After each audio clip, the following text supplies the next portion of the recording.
میں دیکھتا ہوں سرکار دو عالم تشریف فرما ہوئے، حضور کی زیارت ہوئی اور فرمایا کہ وہ پرچیاں کہاں ہیں، وہ درخواستیں کہاں ہیں؟ تو میں نے ایک درخواست نکالی اور اس درخواست کے اندر ایک شخص جس کو قتل کی تہمت میں جیل میں بند کیا ہوا تھا اس کی درخواست بھی موجود تھی۔ فرمایا یہ درخواست محی الدین بابو جی کی خدمت میں پیش کرو۔ حضرت مدنی صاحب فرماتے ہیں کہ میں نے وہ درخواست بیدار ہو کر حضرت بابو جی کی خدمت میں پیش کی اور سرکار بابو جی رضی اللہ تعالیٰ عنہ سرکار دو عالم کے حکم کے مطابق جیل جاتے ہیں اور ضمانت پر اس بے قصور قیدی کو رہا کرواتے ہیں۔ حضرات گرامی قدر، یہ ایک تفصیل ہے حضرت بابو جی رضی اللہ تعالیٰ عنہ کے حوالے سے، لیکن آپ کا عز و انکسار اس کے حوالے سے یہ بات میں عرض کروں، اور اس میں حاجی طالب حسین صاحب کے لیے ایک عظیم بشارت بھی ہے، ان کا ذکر خیر اور ان کے لیے ایک عظیم بشارت کہ جب حضور قبلہ عالم رضی اللہ تعالیٰ عنہ نے حضرت بابو جی سے فرمایا کہ بیٹا اگر کوئی اصرار کرے کہ مجھے بیعت کر لو تو آپ نے اس بندے کو بیعت کر لینا۔ آج کل تو زمانہ بدل گیا ہے، خلافتیں حاصل کرنے کے لیے بڑی تگ و دو اور محنت کی جاتی ہے، پھر جب خلافت آ جائے تو اس کے لیے پھر تشہیر کا ایک باقاعدہ انتظام کیا جاتا ہے وغیرہ وغیرہ۔ یہ ہمارے دور کے معاملات ہیں، لیکن جو لوگ واقعتاً عباد الرحمن ہیں ان کی شان دیکھیے۔ جب حضرت بابو جی کو قبلہ عالم نے یہ حکم فرمایا نا تو بابو جی نے جواب کیا دیا؟ یہ نہیں کہ میں پیر بن گیا ہوں، میں سجادہ نشین بن گیا ہوں، لوگ میری بیعت کریں گے، میرے ارد گرد لوگوں کا احاطہ ہوگا، ایسی کوئی بات نہیں۔ حضرت بابو جی نے عرض کیا حضور اگر تو مجھے آپ اس لیے یہ حکم دے رہے ہیں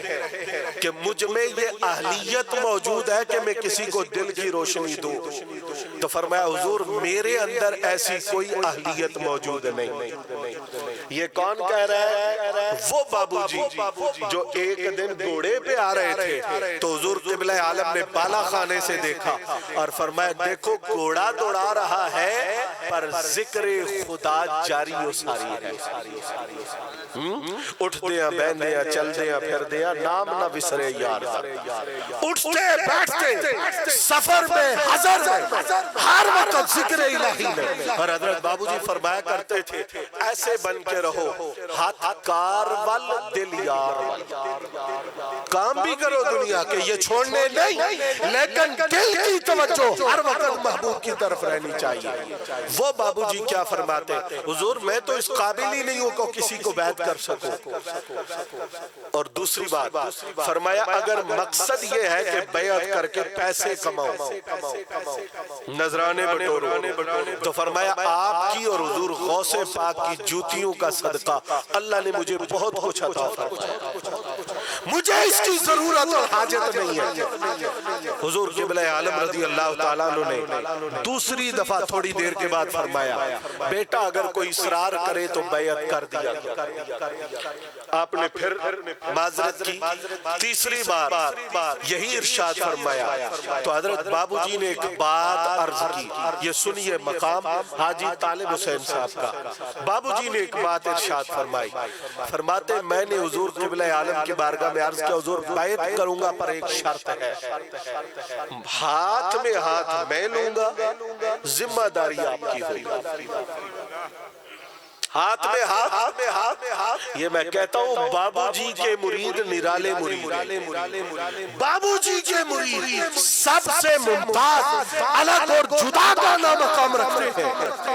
عرض کیا حضور ہاتھ پر ہاتھ میں رکھوں گا لیکن ذمہ داری آپ کی ہوگی۔ حضور فرمانے لگے قبلہ عالم فرمانے لگے میں کیا ذمہ داری اٹھاؤں گا،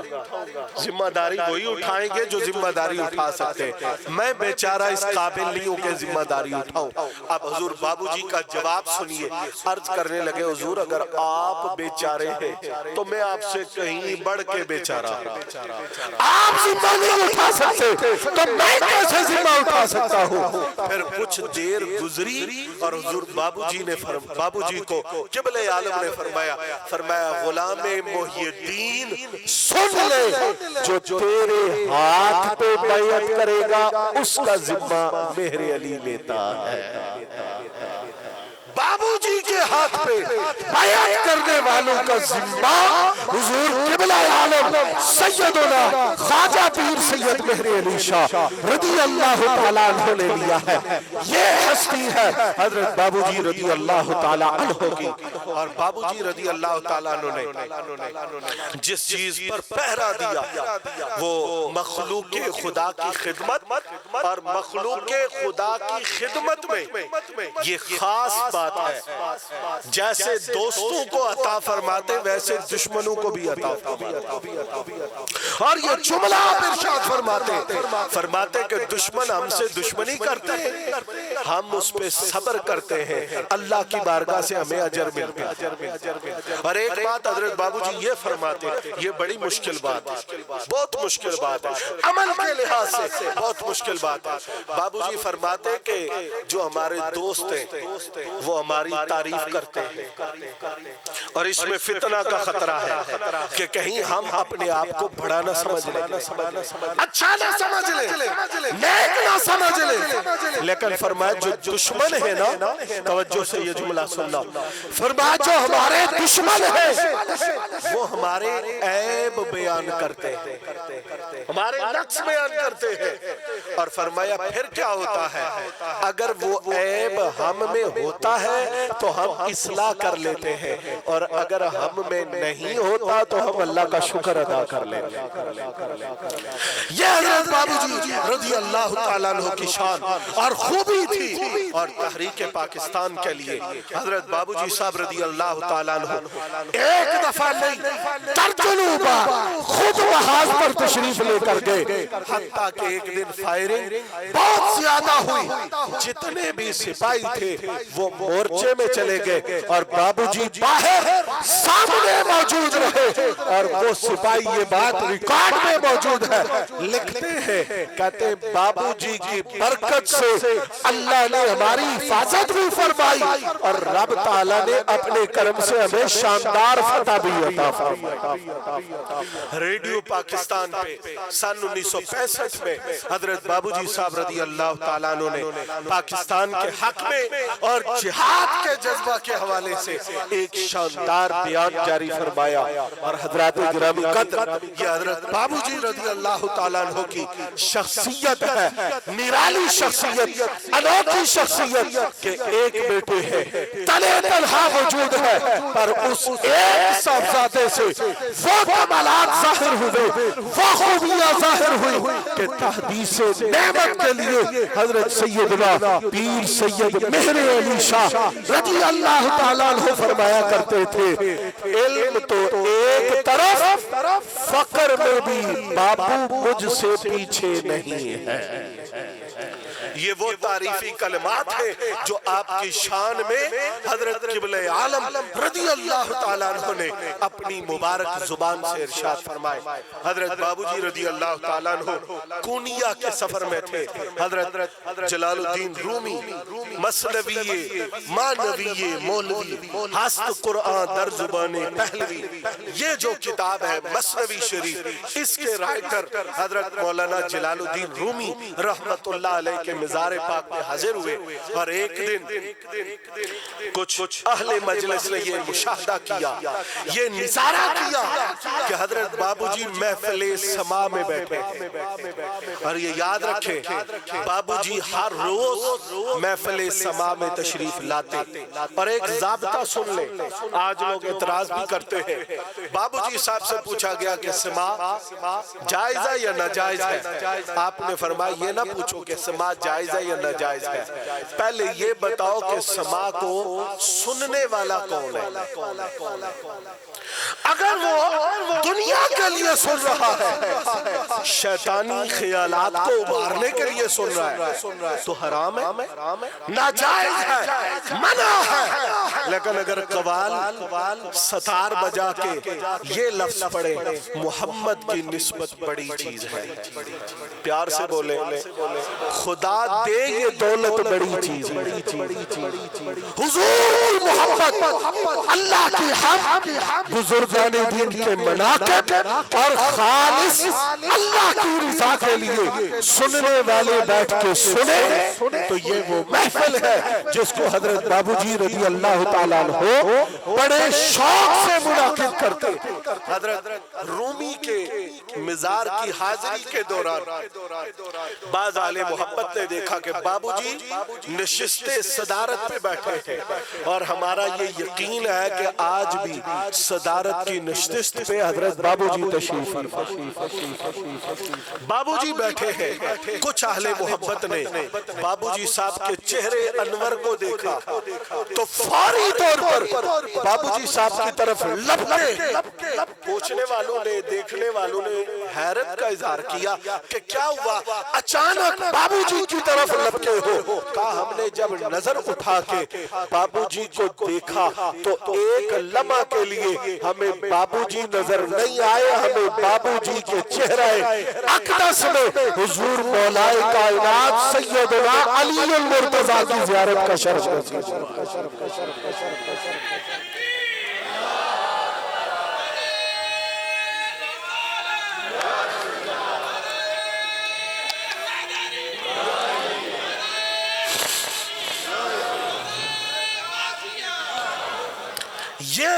یہ کمال والی شخصیت حضرت بابو جی رضی اللہ تعالیٰ عنہ کی ہے۔ اور ایک واقعہ جو حضرت شیخ الجامعہ مولانا غلام محمد صاحب گھوٹوی کے صاحبزادے مولانا عبدالحی صاحب نے بیان کیا، اور یہ کتابوں میں بھی ہے۔ وہ کہتے ہیں کہ میں اپنے کمرے میں، یہاں گولڈ شریف حاضر ہوتا، جہاں حضور بابو جی صاحب کی مجلس گاہ تھی، آپ بیٹھتے تھے، اس کے نیچے کمرہ تھا۔ رات کے 1-2 بجے مجھے وہاں سے قوالی کی آواز آتی، میں اٹھ کے جاتا، دیکھتا کمرے کو تالا لگا ہوا ہے، کوئی بھی نہیں ہے، واپس آ جاتا۔ میں نے اپنے ذہن میں یہ اجتہاد کیا، علماء کر لیتے ہیں ہر بات کا کوئی نہ کوئی وہ تلاش کرتے ہیں کہ اس کا یہ معنی ہوگا۔ میں نے یہ اجتہاد کیا کہ شاید ہم دن کو قوالی سنتے ہیں تو بس وہ خیال ہوتا ہے ذہن میں، تو رات کو سوئے ہوئے یہ خیال آتا ہے کہ قوالی ہو رہی ہے۔ تو کہتے ہیں کہ بہرحال کچھ دن جب یہ کیفیت بہت زیادہ ہوئی تو میں نے حضرت کی خدمت میں عرض کیا، حضور بابو جی کی خدمت میں عرض کیا کہ حضور یہ مسئلہ ہوتا ہے۔ آپ خاموش ہوئے، کچھ دنوں کے بعد آپ نے ارشاد فرمایا اصل رات کے ان لمحات میں کبھی کبھی حضرت مولانا جلال الدین رومی یہاں تشریف فرما ہوتے ہیں، اور یہ ان کے اعزاز میں محفل سما منعقد ہوتی ہے جس کی آواز تمہارے کانوں تک۔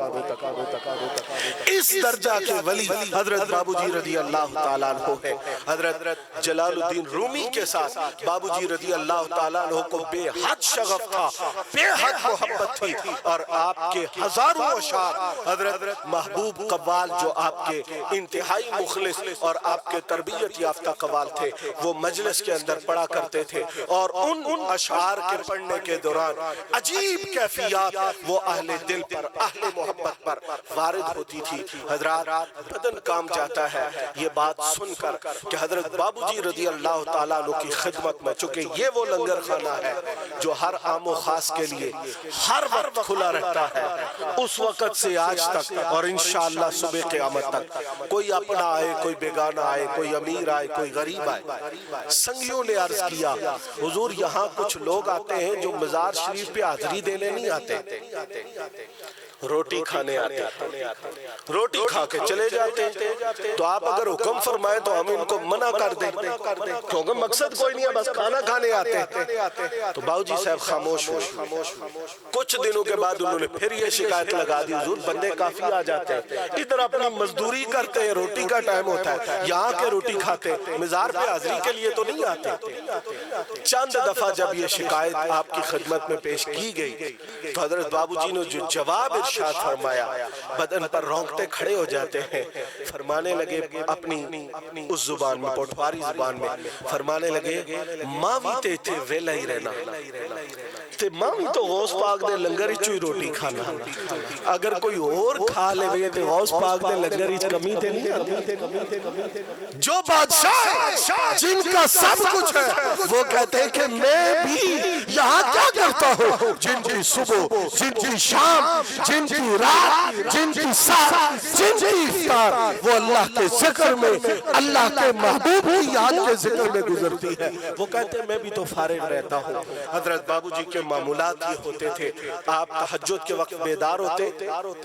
نماز فجر تک، تہجد سے فجر تک اوراد و وظائف، اور فجر کی نماز ادا کرنے کے بعد آپ بیٹھ جاتے، 7 اوراد و وظائف جاری رہتے، 7 لوگوں سے ملاقات جاری رہتی، اور پھر 10 بجے حضور بابو جی رضی اللہ تعالیٰ عنہ محفل سما کے اندر تشریف لے جاتے،